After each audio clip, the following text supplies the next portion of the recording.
News 18 सत्यासाठी बेधडक। आनंदीनगरीची दयनीय अवस्था, नागरिकांचे हाल, ग्रामपंचायतीचे जाणून बुजून दुर्लक्ष। माधवनगर येथील क्रमांक 3 मध्ये आनंदीनगर परिसरात मूलभूत नागरी सुविधांचा अभाव असून गेल्या अनेक वर्षापासून नागरिक विविध समस्यांना तोंड देत आहेत। पावसाळ्याच्या काळात या परिसरातील दयनीय स्थिती अधिकच गंभीर बनते। पावसाळ्यात येथील नैसर्गिक नाल्याचे पाणी तेथे राहणाऱ्या लोकांच्या घरात शिरते। या भागात अद्यापही पक्के रस्ते, गटारी व सार्वजनिक वीज प्रकाश व्यवस्था उपलब्ध नाहीये। परिणामी मुसळधार पावसात पाणी साचून राहतं आणि रस्त्यावर चिखल, दलदल निर्माण होते। यामुळे शाळकरी मुले, वृद्ध नागरिक व महिलांना घराबाहेर पडणं अत्यंत अवघड बनलंय। आनंदी नगरमधील मोकळ्या जागेत पावसाचं पाणी साठून पानगवत उगवलंय आणि यातून डासांची उत्पत्ती होऊन डेंग्यू, मलेरिया सारख्या रोगांचा धोका वाढतो आहे। त्या पाण्यात सापसुद्धा दिसून येत असल्यानं नागरिक भयभीत झालेत। विद्युत खांबावरती दिवे नसल्यामुळे अंधार पडल्यावर या भागात चालणं तर अशक्यच होत आहे। या भागात 12 महिने अशी अवस्था राहते। दरवर्षीप्रमाणे पावसाळा आला की आम्हाला यातून जावंच लागतं।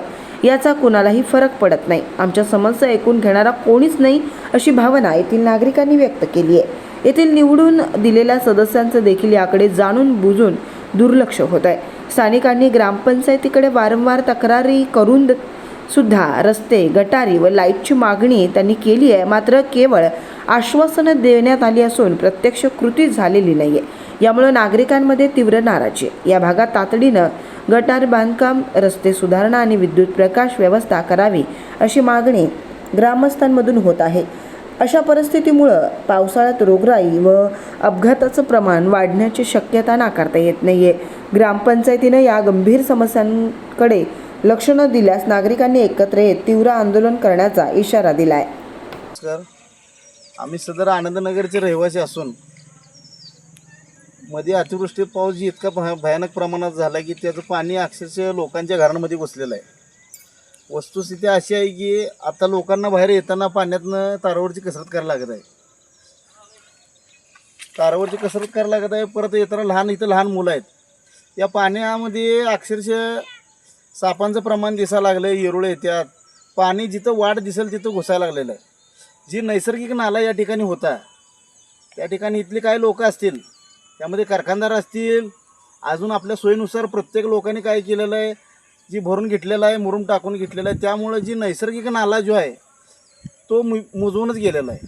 आणि यामध्ये आता काय व्हायला लागले, पाण्याला वाट दिसेल तिथं घुसायला लागले। त्यामध्ये आता यात घोणस वगैरे असं विषारी जी आहेत ती सगळी इथं पाण्यातनं फिरायला लागल्यात। अक्षरशः परवाची एक माणूस बोलून आम्ही सोडायला लावलं ती जर कोणाला दोष झालं, काय झालं, चावलं तर ही जीवावर बेतण्यासारखी गोष्ट आहे। सरपंच सचिन पाटील, जेणेकरून आता सरपंच असतील किंवा काय, आम्हाला प्रत्येक जण आता एकच आतापर्यंत आम्ही कम्प्लिटली आता सुधीर दादांजवळ सुद्धा आम्ही जाऊन आलो या गोष्टींसाठी। पत्र दिले तर प्रत्येक जण आश्वासन देते, पण प्रत्यक्षात का नाही, इथं आता दादांना तर कार्यसम्राट म्हणलेलं आहे, पण इथं आता वस्तुस्थितीला कोण येऊन बघून जात नाही। आम्ही आमचा PA पाठवतो, बघतो, हे करतो, ह्या गोष्टी व्हायला लागल्यात। तर आता ज्या मदतीची आम्हाला अपेक्षा आहे की जेणेकरून जी नैसर्गिक नाला आहे, जो वडा आहे, तो आम्हाला करून द्यावा आणि जी लोकांची गैरसोय होते ही ग्रामपंचायतनं करून द्यावी अशी आम्हाला आमची विनवणी आहे। प्रत्येक वेळेला माणसं जातात, आश्वासनं मिळतात, आश्वासनावरच माणसांना ठेवलेलं आहे। तर आता हे जे काय तर कृती करून दाखवा असं आम्हाला तिथलं स्थानिक पाणी नाही प्यायचं। लोकांचा आक्रोश एवढा झालेला आहे की लोक म्हणतात तिथलं पाणी न्यायचं ग्रामपंचायतमध्ये नेऊन वतून टाकायचं।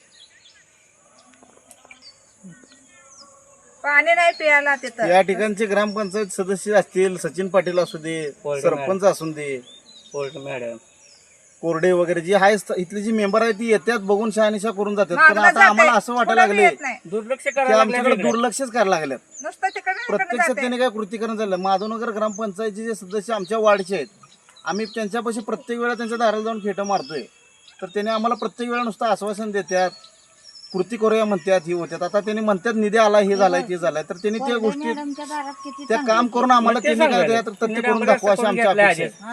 ग्रामपंचायतला जी आता ही लोक आता वैतागलेले आहेत, लोक म्हणतात इथलं पाणी नेतून ग्रामपंचायत मध्ये नेऊन वरतो। इकडे सगळीकडे